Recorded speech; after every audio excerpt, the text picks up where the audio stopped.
Just yesterday, I came to the realization that somebody I know somewhat closely, I wouldn't call him a friend, but he's definitely somebody I'm well acquainted with. We both work in the same sector. We're both journalists, and we've had cause to bump into each other as a result of work on several occasions. We have a cordial, he's not somebody I'd walk into a room and not acknowledge or talk to for at length, only to find out that he disappeared right here in Abuja, somewhere in Area 11. I'm talking about Tordue Salem. And he's a father of one. I know his sister. I know her husband. So I did mention that he's not somebody I'm particularly close to, but there's something about his disappearance that is so jarring. These are things that happen to other people. These are things that you don't ever expect to happen to somebody that you know one-on-one. You read about missing people in the papers and you're like, oh yeah, and you move on. You don't give it a second thought. I don't. Not because I'm callous or anything, but there's no connection. It's not somebody I know. It's just another tragedy somewhere far away there. And you move on. For Tordue, the last contact anybody had with him was on Wednesday last week. Wednesday last week would be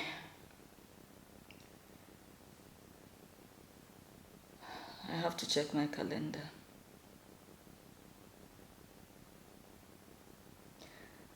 So Wednesday last week would be the 13th of October. That was the last time anybody saw him. And with each passing day, in the case of a missing person, well, naturally you would expect that the family would be under so much more tension. That's only to be expected. He was a reporter with Vanguard newspapers. They've done a report on the matter, which is circulating widely online. I've seen the story also on Linda Ikeji's blog. And it caused me to realize how much danger surrounds us every day. So many of us take our going out and coming back for granted. But sometimes we forget how much evil exists out there. He never struck me as the kind of person who would just, disappear intentionally, just pack up and leave. There's nobody who knows him closely that would think that there's no circumstance currently going on in his life that would suggest that his current absence is intentional. If he has been kidnapped, that has not been communicated. Is it possible that maybe he was involved in some kind of a mishap and is lying unconscious in some hospital somewhere? Well, the police are investigating, they're doing their best, and I'm sure that with time they will probably unravel something, get some kind of information that might prove useful. But this is me, talking directly to the family and, wishing them the best in their search for Tordue. My prayers are with the family and hoping that with time, soon, really soon, they get some valuable information about his whereabouts so that they can have peace. Praying also for his safety. Praying for his safety. And being forced into the realization that we do live in rather dangerous times. So let's try to be more vigilant. Let's try to keep tabs on our loved ones. Let's establish patterns, especially with family members. Don't be that person that disappears for 3-4 weeks at a stretch and nobody is sure of where you are. Because it's evident we live in dark times now. He is the third person I'm aware of that has, personally aware of, that, just up and disappeared. One happened in Makudi some years back, and, I would say a middle-aged man went jogging and never came back. Mr. Inalegudi, I don't know what eventually became of him. I don't know if the family found out anything. That went silent. There was this young man I knew who was with the University of Abuja, and I was actually helping him at the time. This has been years now. I think this was in 2008 or 2007.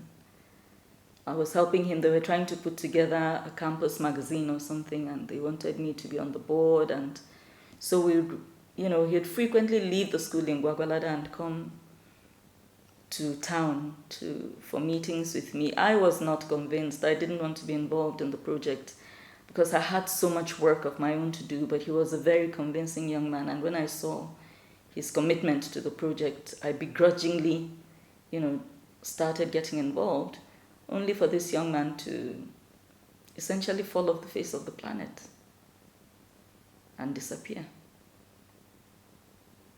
If he has been found, I never got any feedback.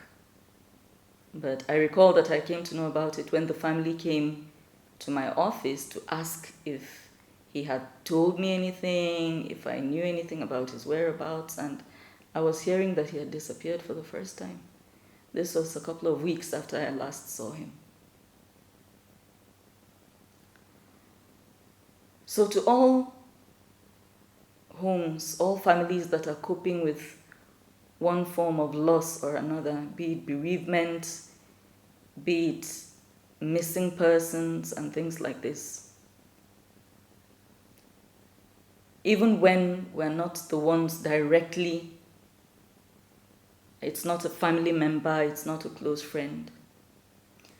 For me, my heart goes out to everybody who is going through something like that. And this is praying that they get relief, as only God can relieve them. Because sometimes when these things happen, there is nothing you can say that sounds right.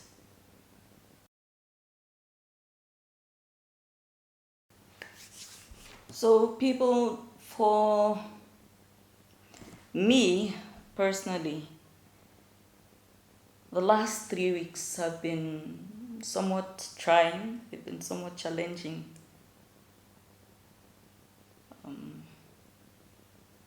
It started with the loss of an elderly uncle. He was in his 90s, I guess. There's a certain generation that's not too sure of their age, and he comes from that generation. But based on permutations and everything, I'd say he was in his 90s. So he certainly, lived a long and what I hope was a fulfilling life. And he finally passed on after struggling through a protracted illness that has lasted a couple of decades. So certainly he needed to move on, step onto the next plane. I hope he has found peace. But for me, it was it was somewhat heartbreaking because my parents died a while back. And this uncle that passed on was my father's immediate younger brother. And although he was quite old, in his own way, he tried to, be there for me, despite his infirmities, his ill health, and all of this. And no matter, as you get older as a person, as you advance more into adulthood, you begin to realize the value of the presence, the earthly presence of certain figures in your life. So his passing on was quite painful for me, because it seemed to emphasize a certain emptiness. So there was that. Then just barely a week ago, a cousin of mine, very close cousin,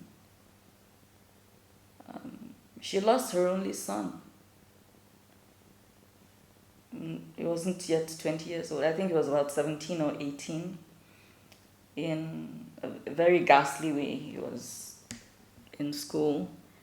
It was a gas explosion. Apparently, he walked into the kitchen, didn't know the gas was leaking, and struck a match. And that was it. And unfortunately, the person who rushed to his aid also died. So there was that. And then just over a month ago, I lost another family member to, herdsmen. That was about 6 weeks ago. But you paste on a smile and you go about your life. You go about your business. Because looking worried and frowning and being sad, unbearably sad, isn't bringing them back. It won't bring them back.